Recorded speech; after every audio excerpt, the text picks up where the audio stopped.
8월 15일 광복절 아침 말씀과 함께 주님과 함께하는 기쁨찬 매일 묵상입니다.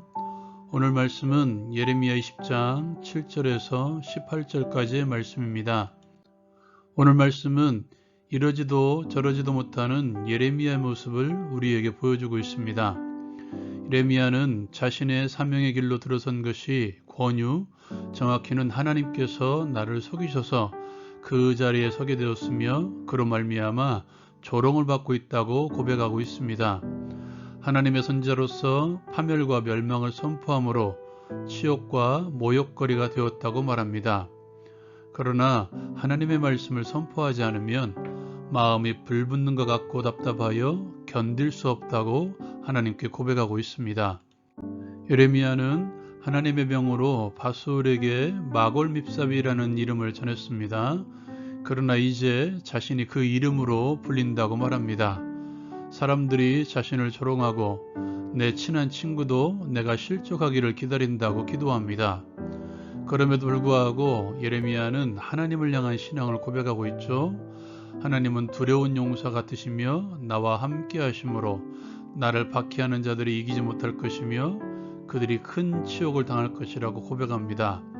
나의 심장을 살피시는 하나님께 내 사정을 아뢰었으니 그들에게 보복하심을 보게 해달라고 기도하죠. 그는 이제 하나님을 찬양합니다.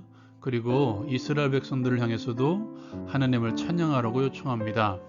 하나님은 가난한 자의 생명을 구원하시는 분이시기 때문입니다.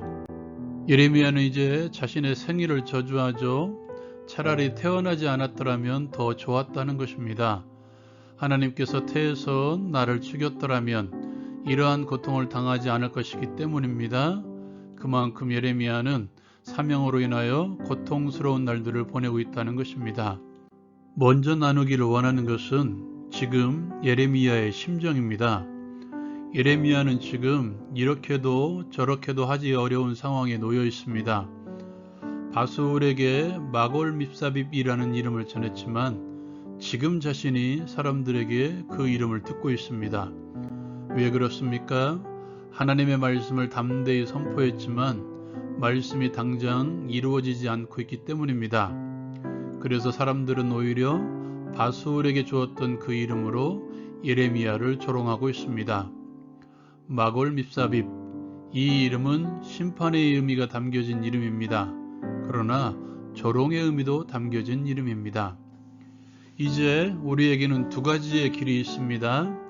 이 이름을 하나님께 들을 것인가, 사람에게 들을 것인가. 하나님을 의지하지 않고 잘못된 신앙으로 하나님을 모독하고 하나님 대신에 다른 것을 섬긴다면, 하나님의 길에 서지 않는다면 하나님께서는 그 사람을 향해서 이 이름을 선서할 것입니다. 예레미야처럼 하나님의 말씀을 그대로 전함으로써 그리고 말씀대로 살아감으로써 때로는 사람들에게 바보처럼 보일 때도 있습니다. 사람들에게 마골밉삽이라는 소리를 들을 수 있다는 것입니다. 예레미야는 지금 이 사이에서 고뇌하고 있습니다. 사람들은 이 둘을 동시에 만족시키는 삶을 살아가려고 하고 있고 살아가고 있습니다. 박쥐 같은 신앙이라고 하죠.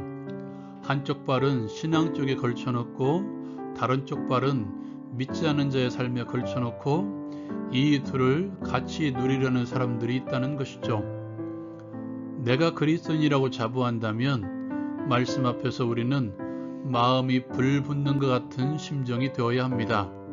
하나님을 선포하지 않고 하나님의 이름을 드러내지 않는다면 마음에 불 붙는 것 같아 답답한 심정인가요? 말씀을 실천하지 못하면 나는 왜 이러한 삶을 살고 있을까 하며 자신을 다그치는 모습이 있습니까? 그것이 십자가의 길이요 하나님께서 우리에게 원하신 길이라고 말씀드리고 싶습니다. 두 번째로 나누기를 원하는 것은 예레미야의 신앙 고백입니다.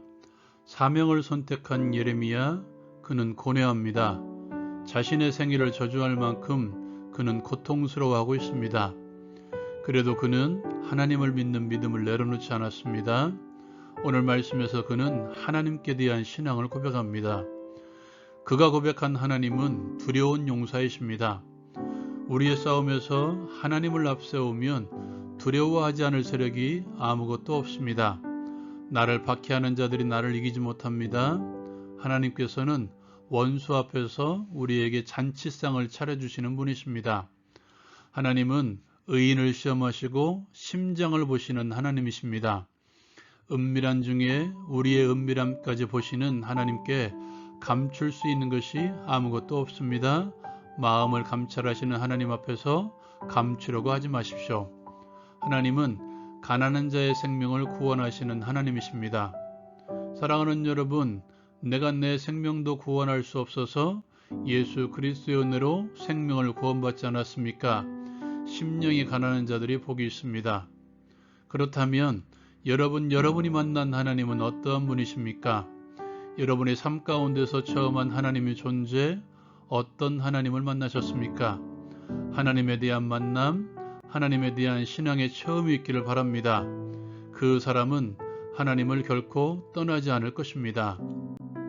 말씀을 생각하며 함께 적용하고 함께 기도하기를 원합니다. 말씀 앞에서 마음에 불붙는 것 같은 심정을 쉬어서 전하고 순종함으로써 생명의 길을 가게 하소서. 삶의 여정 가운데서 하나님을 만난 체험이 있게 하시고 믿음에서 떠나지 않게 하소서.